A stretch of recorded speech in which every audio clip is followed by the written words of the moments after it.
Good afternoon, everyone. Welcome to the fifth Responsible Travel and Tourism Forum webinar. My name is Jacqueline Cunell, and on behalf of Baxter Travel Media, we would like to thank our webinar series sponsors, Air Canada, Delta Chelsea Hotel, and the Ted Rogers School of Management at Ryerson University. These sponsors have supported us since we started RTTF 6 years ago, and we thank them for continuing to believe in the work that we do to advance sustainability. Today's webinar title is Tour Operators, the Power to Engage and Influence the Travel Value Chain. As you know, tour operators are in a unique position to influence a wide range of stakeholders. They are intermediaries between the demand side, the traveler, and the providers of travel services, the suppliers. Now, over the years, if you have followed us, you've seen that RTTF has showcased tour operators from Europe and Canada who are working towards achieving sustainable good practice. We know that this is a long-term strategy and one that has many challenges along the way.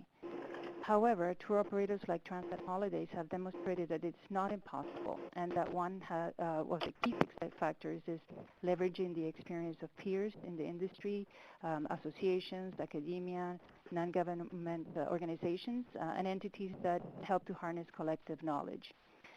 So I think in the area of sustainability, the industry needs to move from a competition model to more of a collaboration model. This webinar will provide an example of how organizations like the Tour Operators Initiative, or TOI, and the Global Sustainable Tourism Council seek to create awareness and build capacity so that businesses can become sustainability champions. Now, we're thrilled to welcome back a longtime supporter of RTTF, Michel Lemay. He's Communications and Corporate Affairs and Chief Brand Officer at Transat. But he's also Vice Chair of the Tour Operator Initiative for Sustainable Tourism Development, and he will do an introduction to the topic and provide examples from Transat's initiatives and others. He's calling us from Montreal. We also have the pleasure of having Dr. Kelly Bricker. She's Associate Professor, Department of Parks, Recreation, and Tourism at the University of Utah, and also Chair of the Global Sustainable Tourism Council, the GSTC, and she will present on the GSTC and their programs. She's calling us from beautiful Salt Lake City in Utah. Today I'm calling you from Dallas. I will be your moderator. Both presentations will take us to 1:45, and then we'll have a Q&A. Please put your questions, tell us who it's for, and then at the end of both presentations, we will answer them for you. So we would like now to introduce Michel. Michel, welcome. Thank you. Welcome, everyone. As Jacqueline just mentioned, I'm sort of wearing two hats today. First of all, my hat as a VP for Transat, and I initiated a sustainability program many years ago, 6 or 7 years ago, actually. And I'm going to share, as Jacqueline said, a few examples of what steps we went through. And I'm also wearing the hat of chairman of the TOI, Tour Operators for the Sustainable Development of Tourism, which I will explain in a few seconds. So briefly, for those of you who may not be totally familiar with Transat, we're an international vertically integrated tour operator, actually one of the largest with well, that's not $3.5 in sales. That would be $3.5 billion in sales, and about 3 million customers per year. Of course, we're based first and foremost in Canada, but we also have lots of customers that are European, that are based in Europe, where we also sell our product, especially in France. About 5,000 employees in 8 countries. So, as I used to say at some point, we're very much a mass tourism operator. We're not in the ecotourism line of business, and that's important to understand that sustainability is a goal and a way of doing things that apply as well to mass tourism operators. Now, word about the TOI. So the TOI essentially is a gathering of tour operators, large and small. Um, we are lucky enough to have some very large players among our members. So the TOI as a group represents 50 million travelers per year. And we work together, and the TOI members have been working together for 12 years now at promoting sustainability, sustainable development as applied to the tourism industry. So in the early years, the TOI members worked real hard at developing and establishing and formalizing best practices, and also working with destinations in terms of building their capacity to become more sustainable.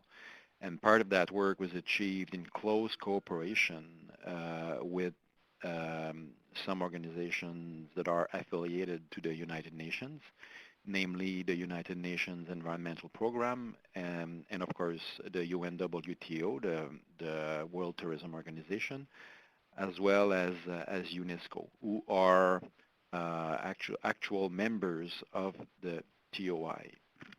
So here we have, some key members of TOI. So as you can see here, TUI, Kuoni, and Reve from Germany, along with Transat.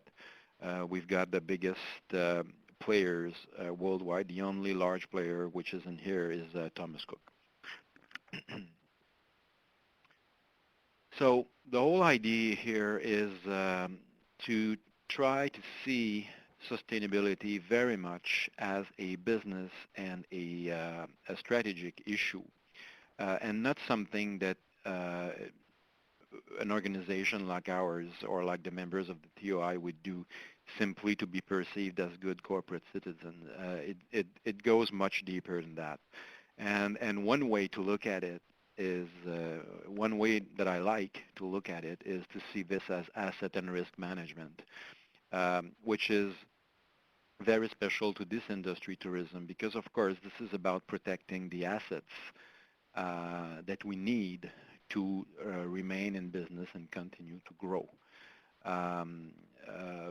In terms, of course, of the environment itself, ecosystems, landscape, and so on, but also heritage and the actual communities and their authenticity and their will and preparedness in terms of welcoming tourists. Of course, in some hotspots in the world in the tourism industry, social acceptability of tourism is or could become an issue, and we need to renew the way we see those communities and protect, as I said, what we should see, at least in part, as assets. Tourism is growing, and governments, national governments or local governments, some of them have imposed or could impose some constraints, and it's also a way of saying that we need to work in a collaborative way as partners with all the different stakeholders. More and more as well, customers want to buy from responsible suppliers, and they say so, as we will see in a few seconds on the following slide. And also, in some cases, that's the case for us at Transat. We're a public company. We're listed on the Toronto Stock Exchange, and some shareholders, some investors are,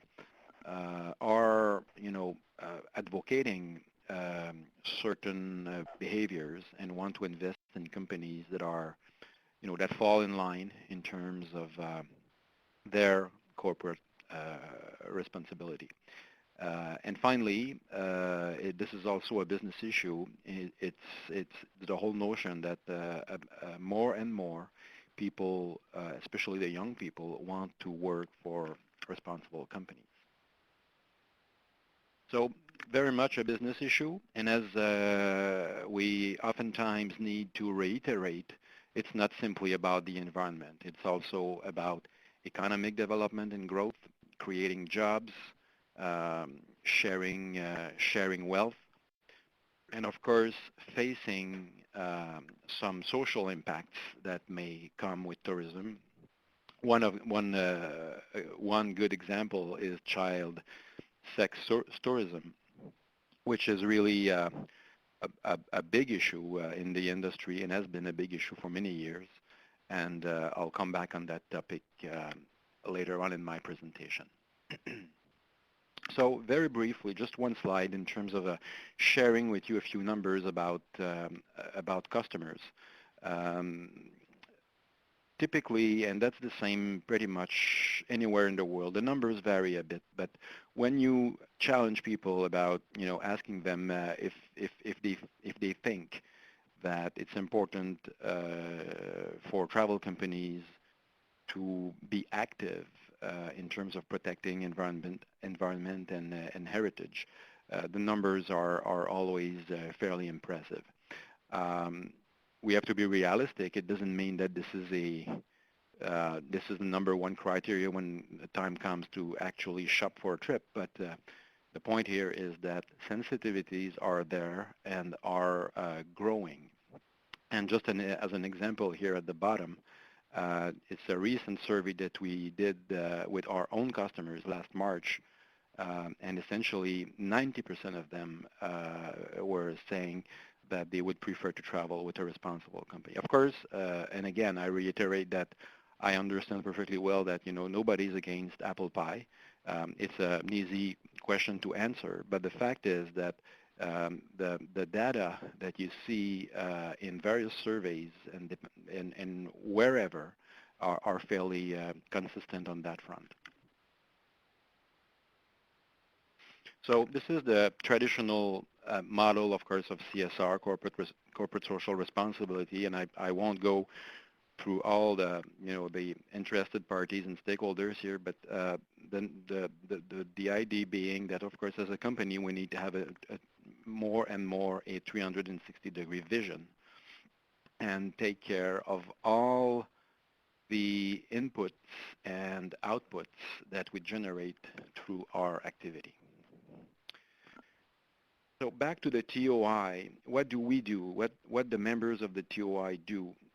Essentially, this is largely about sharing expertise and sharing information, and also trying to have develop a common approach to issues and policies. And of course, we may have a bigger influence, and we're trying to have a bigger influence with destinations, for example, or our suppliers if we act in concert.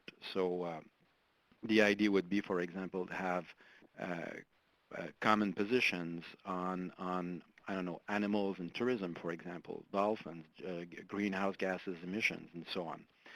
And so in the past, and we continue to do that, we try to be as vocal as we can in terms of representing the positions of the private sector vis-a-vis sustainability issues.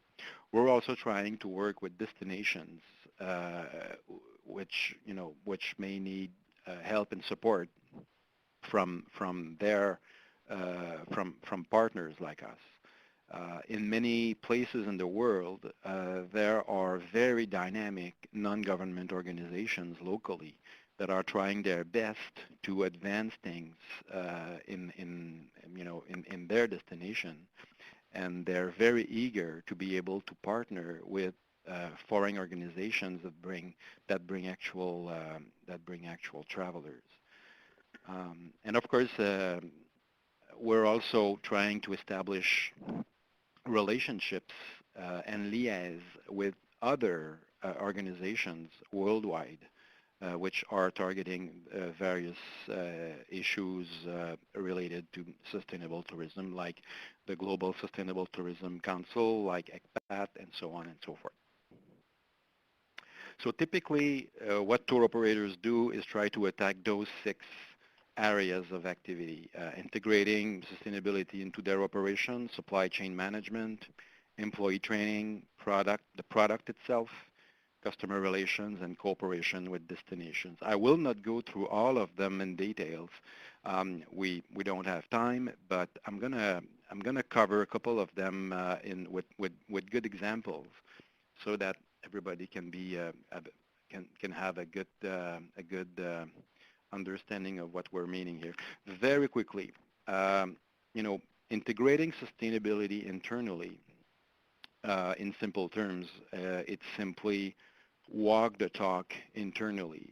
You cannot go, of course, and tell your suppliers or your partners or destinations what they should do if you don't do it yourself at home in your own backyard. So as you may suspect, as a company, one of the first steps that we had to go through, and the same could be said of our fellow members of the TOI, it was essentially to implement and develop and implement our own greening program, so to speak, at our own premises. So it took it took a bit of time to do essentially all that. And in our case, because we own an airline, of course, airlines are very much in the spotlight, of course, because of climate change and GHG emissions and so on. So one of the first things that we attacked, one of the first series of issues that we attacked, of course, was to make Air Transat as green as possible. So we developed fuel management programs and so on to limit our emissions. But we went further and developed a full-fledged environmental management system sufficient for us to, after a couple of years of work, to get a LEED certification for the head office of Air Transat here in Montreal. And above all, for the last 2 years, we've been awarded, I won't call it a certification, it's not really a certification, but that organization in Germany, Atmosphere, essentially qualified Air Transat as the most environment-friendly long-haul airline for the last 2 years. So needless to say that our employees at Air Transat are very proud of that. Supply chain management.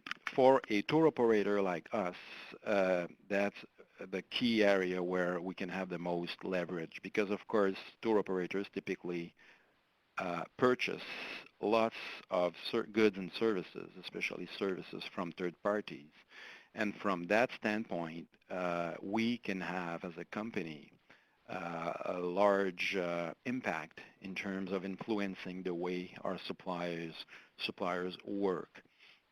So the idea here is to raise the awareness and augment their level of knowledge of what the best practices are, establish a dialogue with them in order to encourage adoption of the said best practices and recognize their efforts. And I'm going to show you an example of that in a minute. And over time,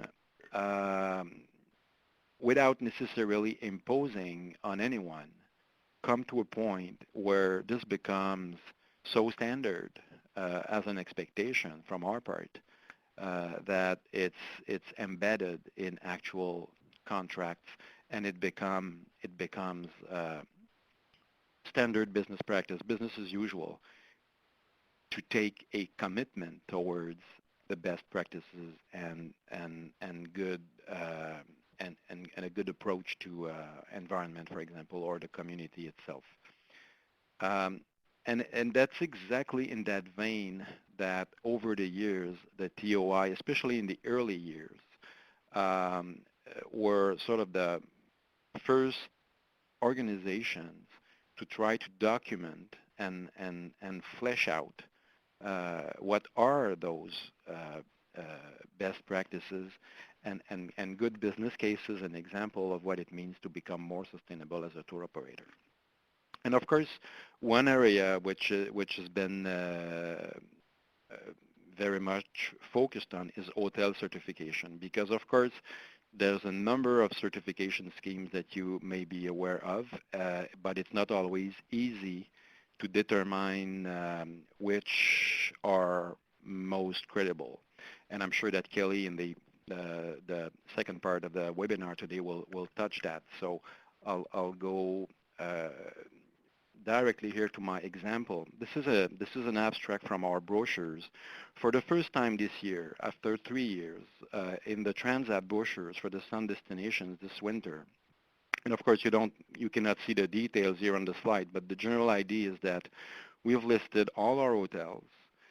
We've determined a few certifications that we thought were credible, and we've decided to highlight the hotels that had obtained those certifications. So the point here is that we're recognizing the efforts of our partners. We're encouraging the ones that are not certified to become certified, and of course at the same time, we're educating the general public.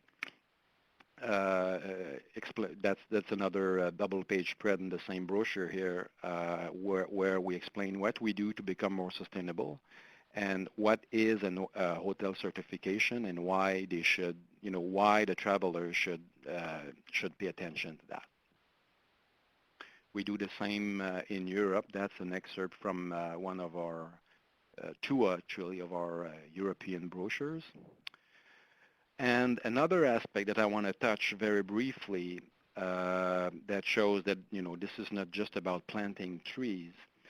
It's also about evolving the product itself to emphasize contact with the community, contact with the cultural heritage. In our case, we're a big seller of sand and sun, as you may know. But this coming winter, we're proposing to our clients, and again, this is something that has been in the works for quite a bit of time, but we've started a couple of new collections, as we call them. And here, that's the Experience Collection, and the Experience Collection is about, for example, spending a couple of days in the resort in the traditional way, but also spending a couple of nights in the city. And we're offering this product in various destinations to encourage people to discover the local heritage and establish a contact with the actual population. Here, that's another. It's in the very same spirit. It's just a different brand. We've started that product, Nolizone, again in 3 countries. We've got one in Mexico, one in Cuba, one in the Dominican Republic, where essentially you're buying a package that implies a number of activities where you're going to be in touch with the local people. Could be a party on the beach, could be, following a cooking lessons with local people, number of things. In our case, in the case of Transat, one of the other things that we've done over the years to intervene at destination and support the development of tourism is supporting actual projects put forward or promoted by the communities itself or by NGOs. So since 2007, we've supported various kinds of projects, 15 in all in 10 countries.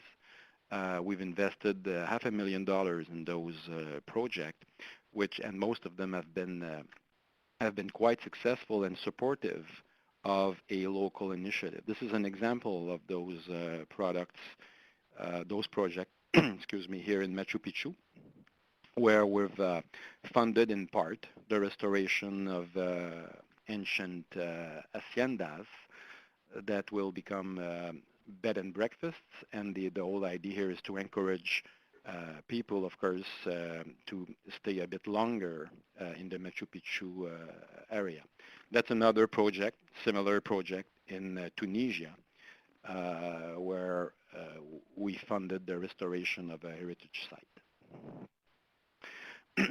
And of course, another way to get involved at destination is through Humanitarian Aid, which is, of course, again, nothing new, but we've tried to be, creative and above all, to try to intervene in faraway countries and in different ways.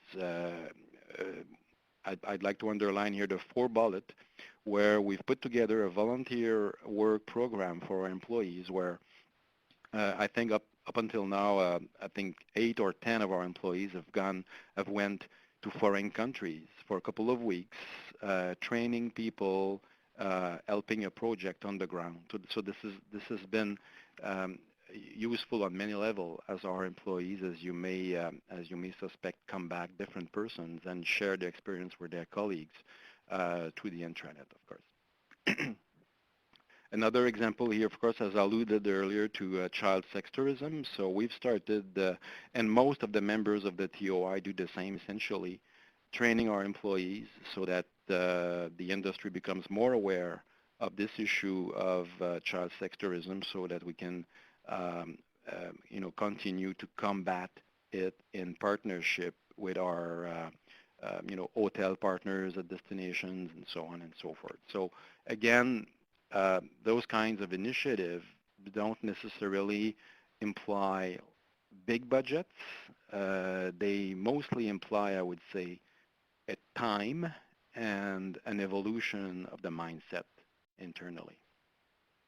So this is the kind of communication that we've done either on our websites or in our in-flight brochures to actually tackle communication and messaging on child sex tourism with the actual customers. So it was not obvious at the beginning, new stuff, but now it's part of our daily work, I would say.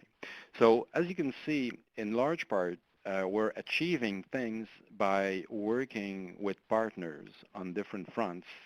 And of course, that's been something that's been beneficial, of course, intrinsically in terms of making the various initiatives progress, quite obviously. But at the same time, even if it's not the paramount objective at the start, it's also very good in terms of positioning your brand and market your company in a different way, emphasizing the fact that you're not just the other travel company.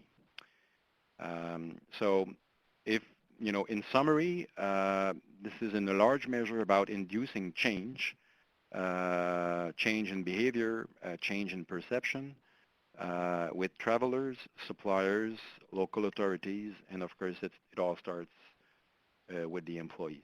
So I'm leaving you on this slide here, which essentially is a definition of sustainable tourism. There are many of them. This is one of them that we've sort of crafted for ourselves internally 6 years ago, and that's been essentially our driver over the last few years. So lots of work has been done, lots of effort by many people, but of course, at the same time, I could say that much remains to be done as well. Thank you. Thank you very much, Michel. With 50 million travelers from the TOI members, I guess your presentation really provides a roadmap and illustrates the challenges of large-scale implementation of sustainability. And I think we know, those of us who work in this field, that there are probably thousands and thousands of grassroots projects and destinations with a variety of suppliers. But one of the key areas of moving sustainability forward is really finding ways to scale it with large companies, because the title, The Power to Influence, with tour operators, I think in a way provides us with the idea that being big doesn't mean that you cannot be sustainable. So thank you very much for that. Welcome. Now, Kelly, your turn. We look forward to hearing your presentation. Well, thank you so much. It's a pleasure to be here today, and I'm just so impressed with all the work that Michel communicated with everyone today. It's exactly the direction we hope that the GSTC and others will help promote and make public and show that it is doable and it can make a significant difference. So I really appreciate his presentation today. And my goal is to introduce our participants to the GSTC and what that's about. And I think the best way to do it is to sort of provide where we've come from and why we're here. So I believe it was very clear in Michelle's presentation that indeed tourism plays a larger and larger role in our society today. There are nearly 100 million travelers or tourists that traveled in 2011.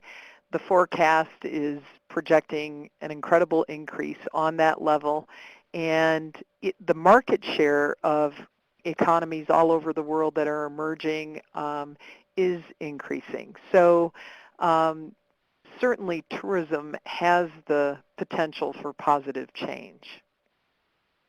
And this just gives an indication of arrivals. I think there's an expectation that the growth will continue, somewhere of 3.3% compared to what has been an average of 3.9%, but there's no doubt it's going to continue. And this shift from falling costs of transport and reducing elasticity in the travel GDP are just some of the factors that are playing a role in this continuation. And as a result, I think because of these growth factors, sustainability, which was very clearly exampled in the previous presentation, really becomes even more vital to our societies and to our environments at large.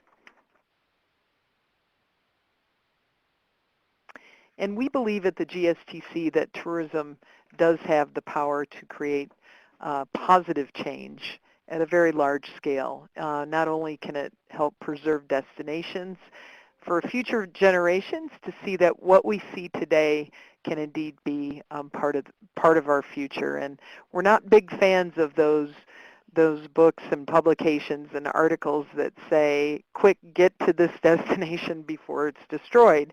Instead, we believe that sustainability really helps us look at what we have today with respect to cultural heritage and environmental and natural resources and these amazing cities and destinations that we have all over the world, and that somehow what we do and how we do it can safeguard these for future generations. And we also believe that tourism has a loftier presence in helping with societal ills, and we attach the power of tourism to really alleviating poverty, for example, helping to reach those Millennium Development Goals, and really add to economic benefits through job creation and keeping tourism dollars within destinations. And I think as an industry overall, we do have difficulty defining this. In many other industries, you'll find very specific definitions of how sustainability might play into a product development, but tourism has its own set of challenges with that. We have numerous adjectives that describe some sort of sustainability, and in some cases it can create some confusion in the marketplace. And we also have wonderful organizations out there that are doing great things to help increase sustainability in the industry at large, but each organization in essence has its own set of criteria and is doing it in different ways. So at the GSTC, we believe that action depends on understanding, and understanding really depends on clarity. And businesses and consumers both need a universally accepted set of standards to provide an understanding of what sustainable tourism really is and legitimize the sustainability to organizations that they support. And so we introduced the Global Sustainable Tourism Criteria. And this is a wonderful set of criteria and indicators with input from experts and groups and companies and organizations from around the world that really set the minimum standard for what it takes for sustainability in the tourism industry. And it's been very global in scope. We have the UNWTO on board, as well as the United Nations Environmental Program and other very international corporations and organizations. And the criteria really are 40 different principles that can be adapted to each global, locally, uh, locally situation or local situation, and a series of conditions that really help identify what that might look like on the ground. And I think the previous presentation is just wonderful in sort of identifying how that could look on the ground. So it's really a helpful thing for people to get their heads around. And the criteria, which are now, we've expanded a couple of criteria because they go through a review process every 3 years, and they're built on 4 pillars, and it looks at sustainability, planning, and management, the social and economic factors that were discussed earlier, cultural factors, including world heritage and heritage design and implementation, as well as environmental factors. And we believe there's a lot of power in a single solution, that this idea can be globally accepted. It can be actionable with definitions that create action. It can increase trust and really the value of a certification for those businesses and destinations that are engaged in that. And we also feel that it provides business-to-business tools which could allow businesses that are aligned with the GSTC to really reach a larger market potential with greater share in the marketplace. And I think the other thing it does is help organizations, businesses, and destinations work with distributors, people that are promoting tourism products, and government to ensure that the supply as well as the market positioning for sustainable products exists. Now, how does this happen? We do this through several means, and part of it is education, and it's educating and advocating for the criteria for this set of universal principles that define sustainability. It's also trying to expand everyone's understanding of and access to sustainable tourism practices worldwide across the globe. And it's also about generating markets and increasing demand for sustainable tourism, which is a really key factor in all of this. There were over 76 founding members, including UN agencies, and this included hotels and tourism boards and tourism operators. That has now expanded to over 200. And an exciting thing that happened here in the United States was 170 mayors throughout the country adopted the criteria as guidance for their sustainability development in each of their cities. And the GSTC also is very active in continents throughout the world. And who benefits? Well, in essence, I think this was also very clear in Michelle's presentation. Travelers benefit because there's a clear and easy way of determining and selecting more sustainable travel options. Distributors of travel benefit because they add value to certified products by reinforcing the credibility of the programs that are also aligned with the GSTC. We've seen tourism boards benefit so that they can showcase their destination and provide tourism providers that really are aligned with the GSTC that may otherwise not have access to international definition or marketplaces in that way.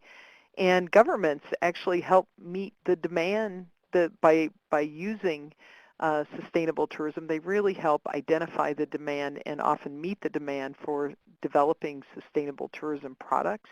And we also feel that donor agencies are benefiting as well because they help promote economic development of programs that these agencies are built on, and they're aligned with the idea and concepts surrounding sustainable tourism. This is just one example on how this helped Travelocity. And they wanted really to reach a larger marketplace by launching a green hotel program, and they saw that demand in their own products. And they looked at a lot of research that I've shared with you a little bit earlier, and they realized that their customers trust them to be their source for the best travel information, including green travel information. And so they really couldn't go out with this until they had a global standard for sustainability because of the global nature of this organization. And so when they joined the GSTC, they knew that once this framework was established, they could move forward on the programs that they've had. And they publish that right on their website. They're very transparent about it and how their various products are listed on that green site.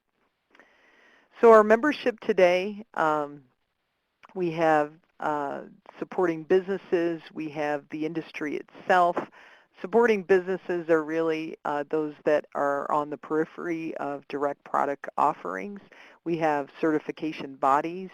We have a range of public authorities, local governments. We have NGOs, we have academics, and then we have individuals that are just keenly interested in engaging in sustainable tourism development. And I'd like to talk just about the process that we have in place for various certification bodies to become GSTC recognized. And this sort of gives you a model of that and how it happens. And we've created sort of a stepwise process simply because the market demand for certification isn't at a level, and we feel like we need to ease into this, and we need to make it acceptable and doable for certification brands. So in the initial stage, the recognition stage, a sustainable tourism standard like a certification program or a hotel standard, for example, would become recognized. And we have a separate entity in an accreditation panel of experts from around the world that do this evaluation based on the criteria. And we have several recognized standards to date, which is pretty exciting. I think in total we have 13, and these are just some of those. I just wanted to give you an idea of what those standards, who those standards are and what they look like from around the world. Every place from Costa Rica to Ireland, to South Africa, to various labeling organizations in Europe.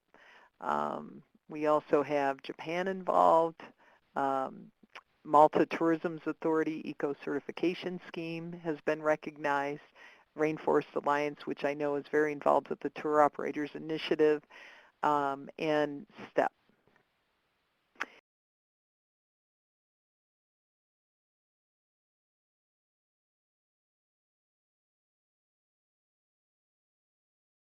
Recognized is quite substantial, but the approved phase actually really looks at how the processes are engaged. And once an organization is approved, then they have a couple of years to actually go for accreditation, which is pretty exciting. We're moving towards that direction. We have 2 of our recognized standards that have now been approved and will be moving into accreditation in the not-so-distant future.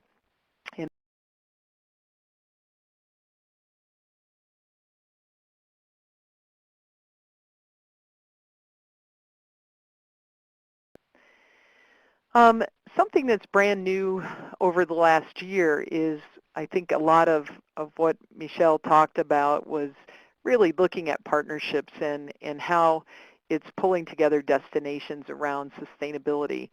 Most of the criteria in the beginning, we had the criteria really aimed to tour operations and hotels, and we realized there was a need out there to really expand beyond the tour operator and hotel level and go to a destination level. So we started the early adopter program. Like our other criteria, which has gone through quite an extensive process to develop. The early adopter program really allows us to test the destination level criteria on the ground, get feedback, work with destinations, and look at what types of things are really working and what types of things could be adjusted. So we have several destinations that were in phase 1 of our early adopter program, and they are listed here. And we are getting ready this month to launch phase 2 of the early adopter program. We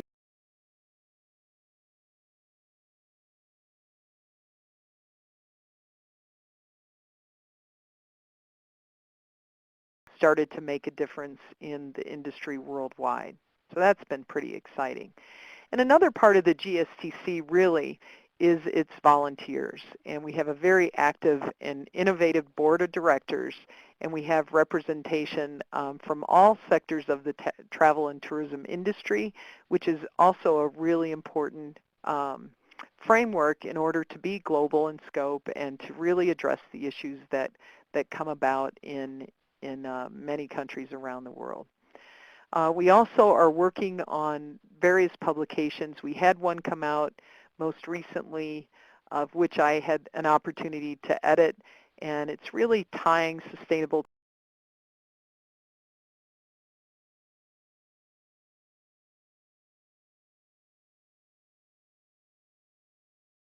Also worked with ITB for the first ever session on tourism and certification, and many presentations worldwide, and that's ongoing.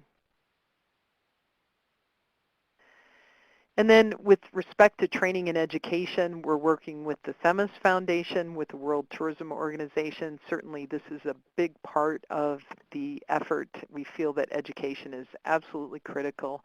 So we're looking at courses to not only reach the college level, but also the professional level in really developing sustainable tourism. So we're pretty excited about the potential certifications that are certificate programs that are coming down the track. In the end, I think we believe that the GSTC, more than any time in the history of travel and tourism, which is a long history, has the potential to really change how people view the industry, and maybe one day we can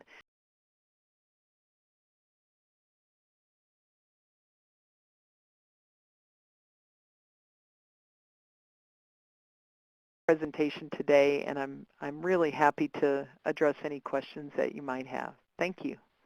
Thank you very much, Kelly. It's really wonderful to see how the efforts of so many stakeholders is evolving. And you know, if you've been involved, you know that the process can be quite painful and frustrating at times, right? But this is creating, as you say, a common language, which is lacking, and also the metrics, right?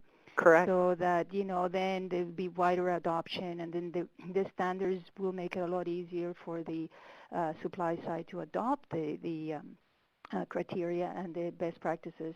But ultimately, the consumer will want to make it really clear for it. What will happen is, as Michelle said, that our aspiration is that this will become business as usual. The product will not be marked as specifically as being green or sustainable. Is that over time, hopefully a generation, we can say that this are standard practices, and this is the first step, and the work that is being done. It's quite remarkable, and we are at a threshold, I think, to your point. Of reaching perhaps that tipping point. Some of us have been waiting for the tipping point for a little while, but I think we are. It takes really long. You know, the change is specifically in sustainability takes longer than management change and so on. So this is really great. Very good summary and a very good update of the efforts and how you're progressing. So thank you very much. We have some questions. Which is great. One of the first ones is with regards to the 4 pillars that you outlined, Kelly. Which one do you think is the one that would be most difficult to to implement. I don't know if it's possible actually to move it back to that slide. But if you could talk to that and see where the most of the effort you think is going to have to be focused. I can speak to that just from what we've seen in the various standards that have been reviewed. And I should say, and I'm assuming that some folks know, I could go into a whole nother presentation on how the standards actually came about. But there's quite a bit there is no new standard.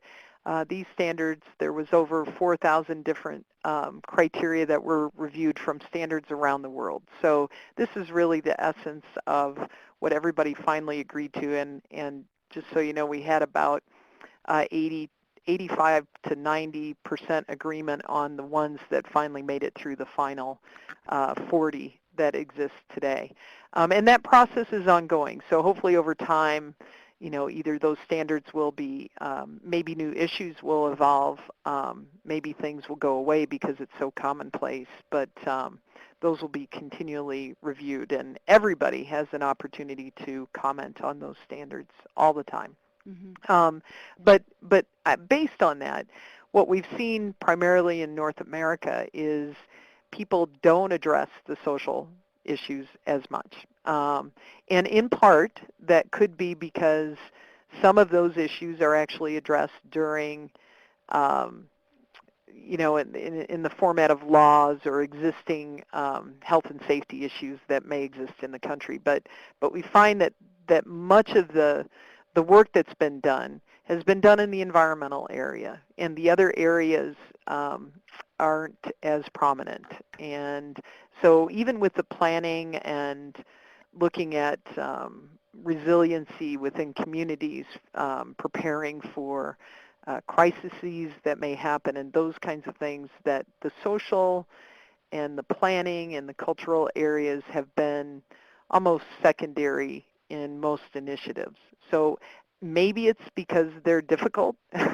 Maybe it's because or it's a combination of things, that there's already some laws in place that may already address that at a different level in a different place. But and it's somewhat a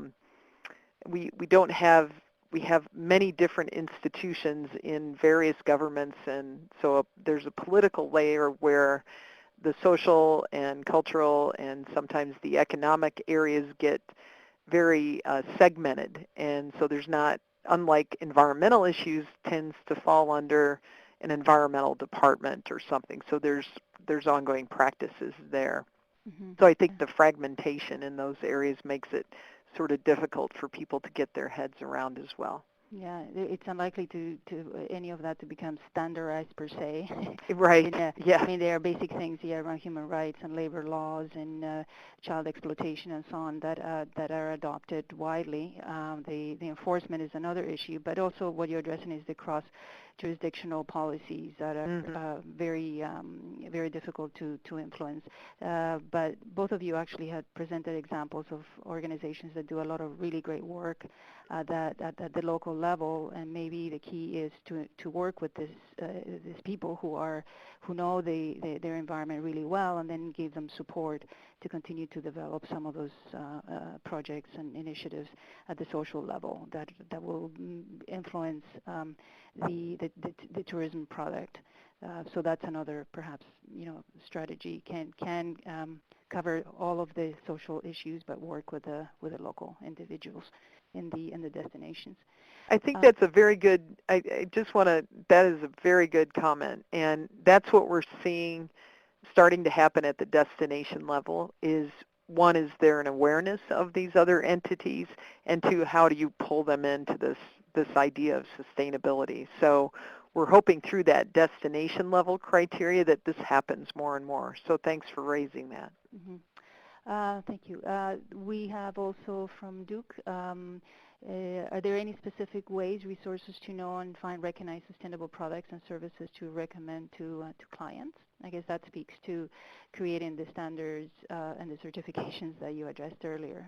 But if either of the two of you could speak to that. Well, if I may, that's a question that I get very often, even internally in my presentations. And my take on this is the following. Of course, the easy way is to look for a certified product, a certified hotel, certified, excursion provider, certified airline, and whatnot. Um, and there are, more and more resources like specialized websites and so on that you can go to. At the same time, one answer that I like very much to make internally is to say that it's true that you can shop for a sustainable product, but at the same time, it's the company behind the product that needs to be sustainable, not necessarily the product itself. Because lots of the work that you have to do to become more sustainable doesn't necessarily reflect immediately in the product itself. That's true, of course, when you speak of the environment. But and I think we're all clear on that, sustainability is more than that. And so if you're looking for a company which has decided to cultivate and nurture sound and mutually profitable relationships with destinations and community, a company that strives that is making some efforts to make sure, for example, that the labor conditions at destinations are better, and so on and so forth. You cannot attach that to a specific hotel or to a specific package. This is all about the company. And I like to say to my fellow colleagues here that, if we're a responsible company, we won't have two brochures, one brochure with responsible products and another brochure with irresponsible product, and leaving the choice to the customer to travel in a responsible or irresponsible way. So for me, without saying, I'm not saying that you can have a sustainable product, but looking at the company is also extremely important, I think. Yeah, that's a very good point. Michelle, now that I have you here, maybe I'll ask you one quick question, then we'll go on to the other ones. But you listed, your whole process of integrating to the operation, the supply chain management, product management, and then you have the customer, and then the cooperation with destinations and policymakers and so on. Of all those ones, which you made progress considerably, noticeably in several of them, but which one do you feel is the one that presents the biggest challenge over the medium to the long term? Yeah, well, it's a difficult question to answer. First of all, I would say that I agree with everything Kelly just said, on a similar theme. There's a natural tendency for people to associate this file with the environment, and of course, when you fall into social stuff and economic stuff, it's harder to understand. But I'd say, and maybe that's not the answer you want to hear, Jacqueline, but I'd say they're all difficult. They're all challenges. And I think one of the reasons for that is that it's not the kind of issues where you can throw money at the problem, because it's not really a matter of money. It's a matter of changing the values, evolving the values of people, then going to change the mindset and change the behaviors. So of course, as I said during my presentation, if you ask the question just like that, people will answer exactly what you want to hear, because nobody's against apple pie. Right. But changing the behavior is something very, very difficult, and it requires, time, energy, repetition. So they're all difficult. Yes, you're right. But you've have gone this road for 5-6 years, and you know that things can be accomplished. So it's a process, and it's great that I guess once you started, you endeavor to continue it and move forward. Linda's asking you a question, Linda Wright, for Michelle. What? The cost? Yeah. Well, it depends on the size. Well, I don't know the structure by heart, but it depends on the size. It goes from a few hundred. It goes from a few hundred euros to 8,000. so depending on your size. In the Mhm. case of Transat, it's about 8,000 euros. Okay. Linda, I will pass on Michelle's email, and then perhaps the two of you can Sure, talk about that. sure. And then Chris Robinson, I have a question for either of the two of you. If you noted a trend in what premium the customers will be prepared to pay for the sustainable product. And I think, Michelle, you had a slide about everybody, yes, agreeing that it's a good thing to do, but then there's this gulf between the intent and the action.